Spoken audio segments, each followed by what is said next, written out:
আসসালামু আলাইকুম। সিরাজগঞ্জ অনলাইন স্কুলের পক্ষ থেকে সবাইকে স্বাগতম। আশা করি সবাই ভালো আছো। আজকে আমি নবম দশম শ্রেণীর শিক্ষার্থী বন্ধুদের সাথে যে পাঠটি নিয়ে আলোচনা করব তা হচ্ছে সাধারণ গণিতের তৃতীয় অধ্যায়। এই তৃতীয় অধ্যায় বীজগণিতিক রাশি থেকে একটি সৃজনশীল সমস্যা এবং তার সমাধান করব। ধাপে ধাপে কি করে শিক্ষার্থীরা এই সৃজনশীল সমস্যাটির সমাধান করতে পারে আমি সেই বিষয়েই সাথে শেয়ার করব এবং দেখিয়ে দেব যে একটা সৃজনশীলে মানে সম্পূর্ণ মার্কস পেতে তোমাদের কিভাবে অঙ্ক করতে হবে। ঠিক আছে বন্ধুরা, চলো আমরা অঙ্কটির সমাধান শুরু করি। আমি আশা করব তোমরা এই ক্লাসটি শুরু থেকে শেষ পর্যন্ত দেখবে। আর তোমাদের সাথে সাহায্য করার জন্য আমিরই মহবা খাতুন রয়েছে। তাহলে শিক্ষার্থী বন্ধুরা, তোমরা লক্ষ্য করো একটি সৃজনশীল সমস্যা। এই সমস্যাটি তোমরা অবশ্যই খাতায় উঠিয়ে রাখবে, কারণ আমার বোর্ডে স্বল্পতা থাকায় আমাকে এই অঙ্কটি মুছে দিতে হবে সমাধান করার জন্য। আমিও একটা পেজে উঠিয়ে রেখেছি। তো লক্ষ্য করো, বীজগাণিতিক রাশি থেকে সৃজনশীল প্রশ্ন। এখানে একটা উদ্দীপক রয়েছে এবং 3টি প্রশ্ন রয়েছে। এখন এই উদ্দীপক থেকে আমরা এই প্রশ্নগুলো সমাধান করব। এখন যে কথা হচ্ছে যে প্রথম যে অঙ্কটি ক নাম্বারে m⁴ মাইনাস কত 7m² প্লাস 1 কে উৎপাদকে বিশ্লেষণ করো। এই অঙ্কটি করতে কিন্তু তোমাদের কি করতে হচ্ছে না, উদ্দীপক দরকার হচ্ছে না। উদ্দীপক ছাড়াই কিন্তু তোমরা উৎপাদকে বিশ্লেষণ করতে পারবে। তাহলে আমরা সেই সমস্যাটি একটু দেখি। এখন আমরা এই খ এবং গ এই দুটা প্রশ্ন সমাধান করতে কিন্তু আমাদের উদ্দীপকের প্রয়োজন হবে। তাই যেহেতু আমাদের জায়গায় স্বল্পতা রয়েছে, আমরা এটা মুছে দিব, দিয়ে আমরা ক নাম্বার সমস্যাটি সমাধান করি এবং খ গ আমরা পরে করছি। এখানে দেখো একটা প্রশ্ন এখানে উদ্দীপকটা রয়েছে, আমরা লিখলাম। এখন লিখব সমাধান, তাই না? কার সমাধান? ক নাম্বার প্রশ্নের সমাধান। ক নাম্বার প্রশ্নে কি সমাধান করব? m⁴ minus 7m² plus 1। এই ক্ষেত্রে আমরা একটু একে ভাঙানোর চেষ্টা করব। কিভাবে? m² মাইনাস, যে না আমাদের এখানে কত 7m² আছে। আমরা একটু দেখি কিভাবে একে আমরা একটু ভেঙে 7m² বানাতে পারি। একটু লক্ষ্য করো, প্লাস 2m² মাইনাস কত 9m²। আমরা যদি এখান থেকে বাদ দিই, আমরা 9 এর মধ্যে থেকে যদি আমরা 2 বাদ দিতে, কথা হলো 7m², 9m² minus 2m², 7m², তাহলে আমরা পেয়ে যাব এখানে প্লাস 1। কেন আমরা এভাবে ভেঙে নিচ্ছি? আমাদের সূত্র প্রয়োগ করতে হবে, তাই আমরা এভাবে ভেঙে নিচ্ছি। এখন আমরা একটু লক্ষ্য করে দেখি, একটু সাজিয়ে লিখব। Square plus 2m² plus 1 minus কত 9m²। এই ক্ষেত্রে একটু লক্ষ্য করলে দেখো যে এইটুকু সূত্র মতো করেছে, কারণ a² minus a² plus 2ab, a হচ্ছে m², b হচ্ছে 1, b²। তাহলে কি সূত্র করছে? a² plus a plus b whole square minus, একে যদি আমরা ভাঙাই তাহলে কি 3m²। এখন আমরা কি লিখতে পারি? এখন আমরা লিখতে পারি a² minus b²। a² minus b² এর সূত্র আমরা এর আগে শিখেছি। কি শিখেছিলাম? a² minus b²। তাহলে a plus b into a minus b। এই ক্ষেত্রে আমরা লিখব m² প্লাস 1, এইটুকু আমাদের কি a, এইটুকু আমার হচ্ছে b। তাহলে a plus b into a minus b। তাহলে a বলতে m² প্লাস 1 মাইনাস 3m। তাহলে আমরা এখন একটু যদি সাজিয়ে লিখি তাহলে কি লেখা যাবে? m² plus 3m plus 1, m² minus 3m plus 1। এটা কি আমাদের অ্যান্সার। তাহলে শিক্ষার্থী বন্ধুরা, তোমরা লক্ষ্য করলে যে আমরা কি এইখানে উৎপাদক বিশ্লেষণটা সম্পূর্ণ করেছি। এই অঙ্কটা যদি সমাধান করা হয় তাহলে অবশ্যই 2 মার্কস পাওয়া যাবে। তাই তোমরা অবশ্যই খুব ভেবে চিন্তে সুন্দর করে এই অঙ্কটির সমাধান করবে। ঠিক আছে শিক্ষার্থী বন্ধুরা, এরপর আমরা খ নাম্বারটি দেখব। এটা আমি দেখি যে লাইনে তোমরা সবাই ঠিকঠাক দেখতে পাচ্ছ কিনা। হ্যাঁ, বেশ কয়েকজন ফলো করছেন। আচ্ছা ঠিক আছে, সরি, নিচের অঙ্কটি লাইনটি দেখা যায় নাই, আমি আসলে লক্ষ্য করিনি। আচ্ছা আমি এবার দেখছি যে এইখানে যে লাইনটি ছিল এটা নিচে দেখা যাচ্ছে না, তাই আমরা এটা একটু মুছে দিচ্ছি। এখানে আমরা সূত্র ফেলেছি কিসের,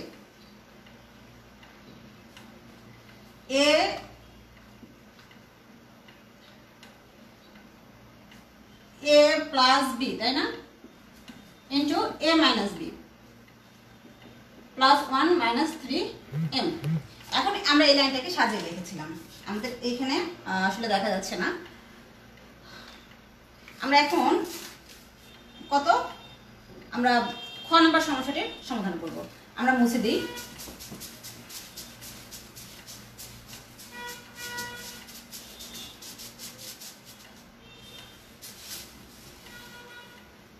খ নম্বরে রয়েছে, খ নম্বরের সমাধান করতে হবে আমাদের। আমাদের প্রশ্নটি বি টু দি পাওয়ার, আমরা প্রশ্নটা উঠিয়ে নিচ্ছি কারণ আমাদের প্রয়োজন হবে। তো B to the power 4 minus 1 B to the power 4 equal 115 root 21। এটা কিন্তু আমাদের প্রশ্ন, আমি জাস্ট উঠিয়ে নিলাম, তোমাদের তো উঠিয়ে দিয়েছিলাম, এটা আমি লিখলাম। এখন আমরা লিখব খ নাম্বার। খ নাম্বারে দেওয়া আছে বি প্লাস 1 ভাগ বি ইকুয়াল 5। এখন এই ক্ষেত্রে আমাদের কি কত দেওয়া আছে, B to the power 8 minus 1 ভাগ বি টু দি পাওয়ার 4। এখন এই মানটাকে প্লাসে আসছে, বি প্লাস 1 ভাগ বি মানে এ প্লাস বি আছে, এ মাইনাস বি, এই মানটা আমাদের দরকার হবে। তাই আমরা লিখবো, আমরা জানি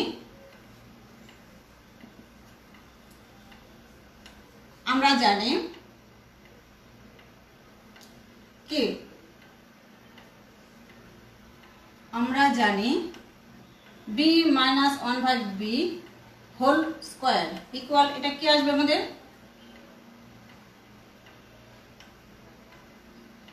এ plus B whole square minus 4ab B into 1 ভাগ বি। এটা আমরা বাদ দিলাম, তাহলে কি লিখবো, বি মাইনাস 1 ভাগ বি হোল স্কোয়ার, এর মান কত, 5 মাইনাস 4 বি মাইনাস 1 ভাগ বি হোল স্কোয়ার। এখন যদি আমরা একে লিখি কত হবে, বর্গ যদি ভাঙাই তাহলে 25 মাইনাস 4। এখন আমরা লিখবো বি মাইনাস 1 ভাগ বি হোল স্কোয়ার, কত যদি বিয়োগ করি কত হয়, 23। এরপরে লিখছি কত, আমরা বর্গ উঠিয়ে দেবো, তাই না, এই বর্গটা যদি উঠিয়ে দিতে চাই তাহলে কত করতে হবে, প্লাস মাইনাস রুট 23। আমরা যদি 25 থেকে 4 বাদ দিই তাহলে কত হয়, 21 হয়, রুট ওভার 21। এখন শিক্ষার্থী বন্ধুরা, আমরা বি মাইনাস 1 ভাগ বির মান পেয়েছি। এরপরে আমাদের মানে প্রমাণ করতে হবে b to the power 8 minus 1 ভাগ b to the power 4 equal 115 root over 21। এই ক্ষেত্রে আমরা এখন এটা মুছে দেব।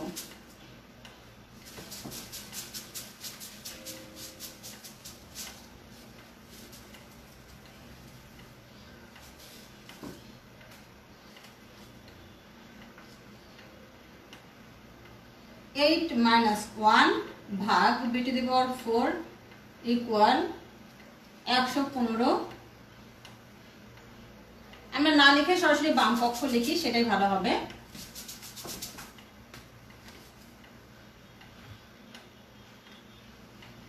বাম পক্ষ b to the power 8 minus 1 b to the power 4।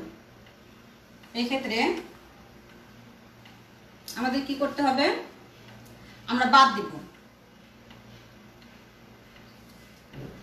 কি বাদ দিব, b to the power 8 minus b to the power 4 minus 1 ভাগ b টু দি পাওয়ার 4।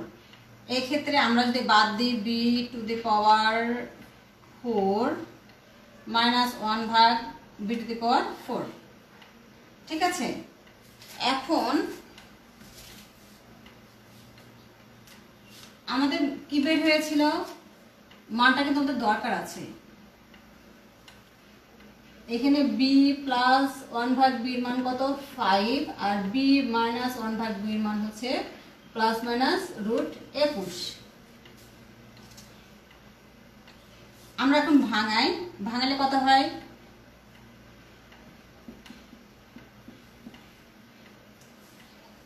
এখন কি সূত্র, a স্কয়ার মাইনাস b স্কয়ারের সূত্র। a স্কয়ার মাইনাস b স্কয়ারের সূত্র হচ্ছে a plus b into a minus b। আমরা লিখি,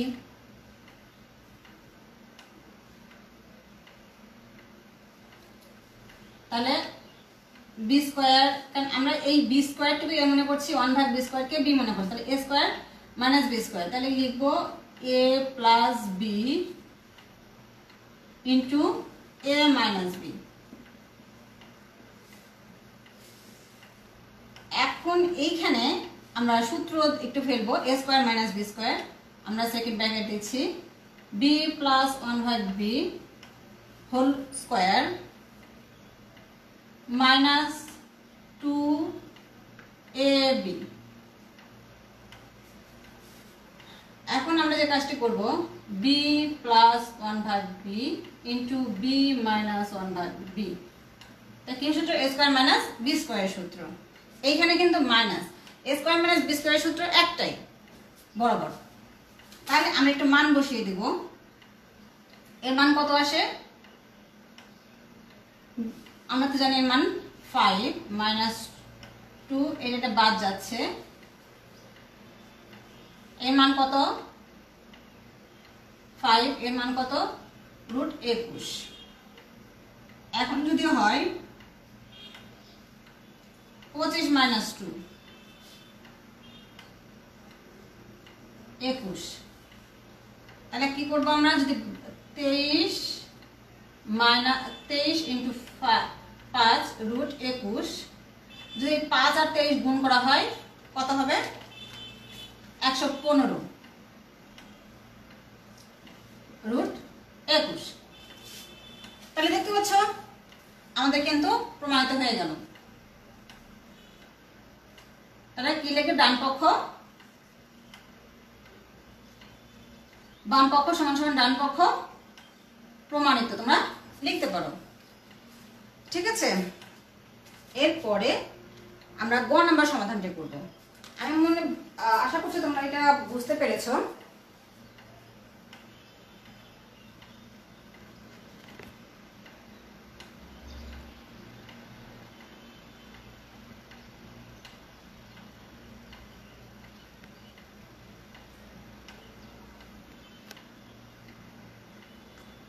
যদি কোনো মিস হয়ে থাকে তোমরা একটু অনুগ্রহ করে দেখে নাও, আসলে একটু প্রবলেম হচ্ছে কোথাও। আচ্ছা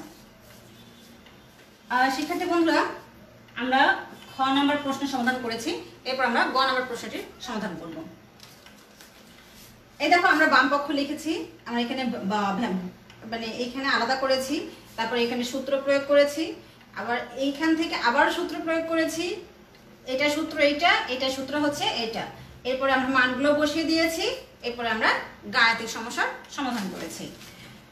তোমরা শিক্ষার্থী বন্ধুরা তোমরা একটু মনোযোগ দিয়ে বাড়িতে খাতা কলম নিয়ে এগুলো একটু সমাধান করার চেষ্টা করবে। এরপর আমরা গ নাম্বার সমস্যাটির সমাধান করব।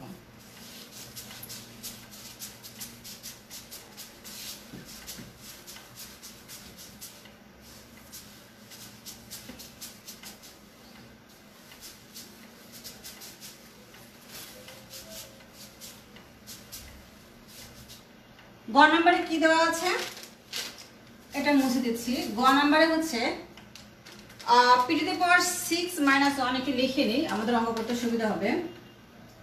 P to the power 6 minus 1 minus কত 36 পি কিউব ইকুয়াল 0। তাহলে এটা যদি আমরা সমাধান করতে যাই তাহলে কি করতে হবে, আমাদের এখানে মান দেওয়া আছে তাই না, আমরা এই মানটা নিব। 1 নাম্বার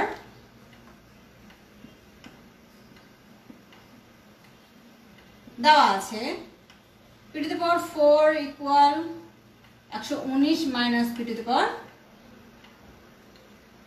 4। তাহলে কি করছে, এখন আমরা এই পি টু দি পাওয়ার 4 এখানে কি ছিল, ডান পক্ষে ছিল মাইনাস, বাম পক্ষে যদি নিয়ে আসি তাহলে কি হবে, প্লাস হয়ে যাবে, ইকুয়াল 119। এরপরে আমরা কেউ ভাঙাই,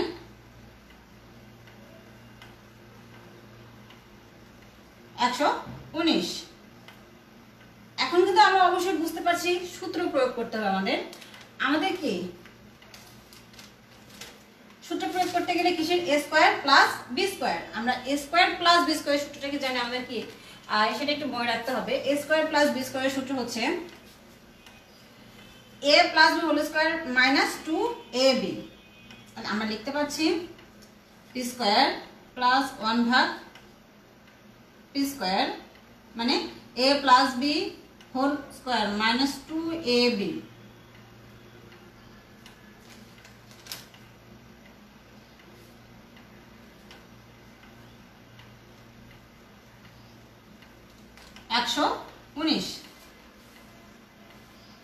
তাহলে আমরা কি লিখতে পারছি, এটা কি বাদ যাচ্ছে, থাকছে আমাদের কি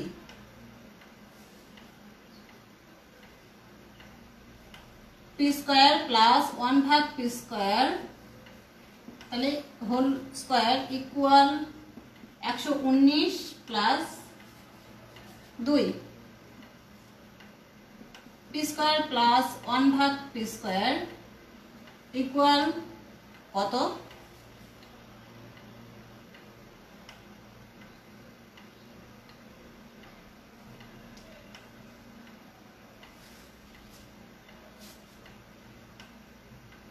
একুশ।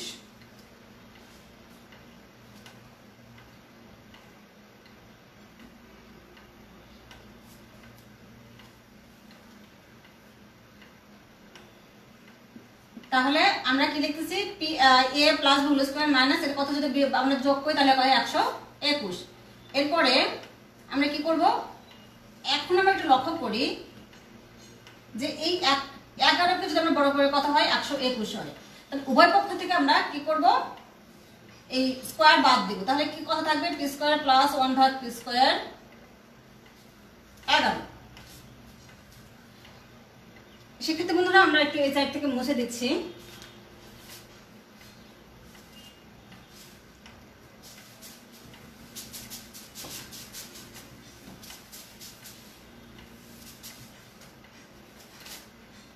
আবার আমাদের কি সূত্র প্রয়োগ করতে হবে, এখানে কি a square plus b square, আমাদের মান দরকার কি, a square plus b square সূত্র কি, a minus b whole square plus 2 into p into 1 ভাগ p ইকুয়াল কত, 11, তাই না, 11। আমরা এখন কি করব, এর মানটা বসিয়ে দেব। এর মানটা আমাদের কত বের হয়েছিল, p মাইনাস 1 ভাগ p, এটা বাদ দিলে কত হয়, প্লাস 2 ইকুয়াল 11।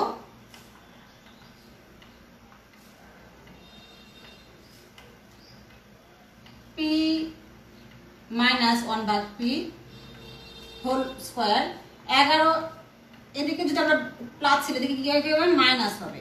তাহলে আমরা লিখতে পাচ্ছি p মাইনাস 1 ভাগ p হোল স্কয়ার ইকুয়াল 9।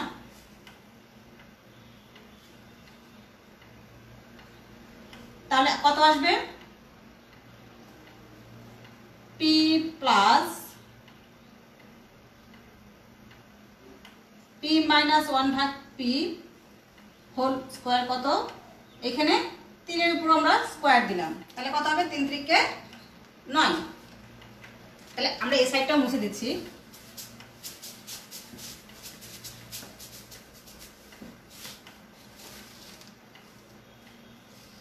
অতএব কি লিখবো, আমরা যদি উপর থেকে বর্গটা উঠিয়ে দিই তাহলে কত হয়, p - 1 ভাগ p ইকুয়াল 3। আমরা এবার ঘন করব, ঠিক আছে। p - 1 ভাগ p উভয় পক্ষে যদি আমরা ঘন করি তাহলে কত, কেন আমাদের ঘন করতে হবে, ওদের p টু দি পাওয়ার 6 দরকার, এজন্য আমাদের কিন্তু ঘন করতে হবে, তাছাড়া কিন্তু আমরা সমস্যার সমাধান করতে পারবো না। তাহলে আমরা সূত্রে কি জানি, ঘন সূত্র p কিউব - 1 ভাগ p কিউব মানে a cube - b cube - 3ab, ab বলতে p, তাহলে কি ab ইনটু a - b মানে a মানে এত, এখন কত হয় 27। p কিউব - 1 ভাগ p কিউব এর বাদ গেল -3, এর মান কত 3, এই যে 3 মানটা পেয়েছি ইকুয়াল 27। তাহলে এর মান কত আসে, p কিউব তাহলে কত, 3 3 9, আমরা যদি এদিকে নিয়ে যাই 27 প্লাস 9, এখন যদি ঘন করা হয় তাহলে কত আসবে, p cube p two the power 6 - 1 equal কত 34।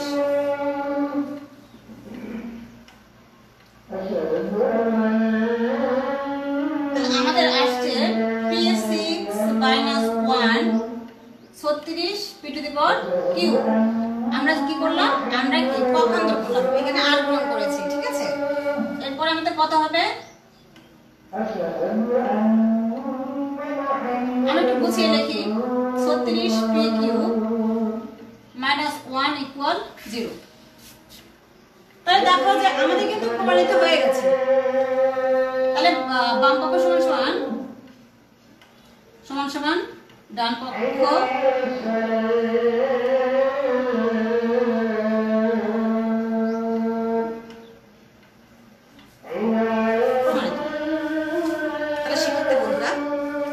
আমরা গ নাম্বারের গাণিতিক সমস্যাটির সমাধান করতে পেরেছি। আমি আশা করছি তোমরা এই সমাধানটি বুঝতে পেরেছো। তো সবাই ভালো থাকো।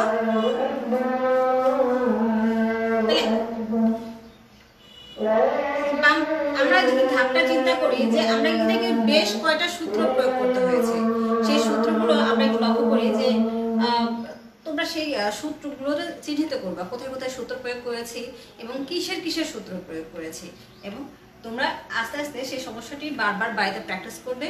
যত বেশি প্র্যাকটিস করবে তত ভালো অঙ্ক পারবে। তাহলে শিক্ষার্থী বন্ধুরা, তোমরা সবাই ভালো থাকো, সুস্থ থাকো। আগামী ক্লাস দেখার আমন্ত্রণ রইল। আল্লাহ হাফেজ।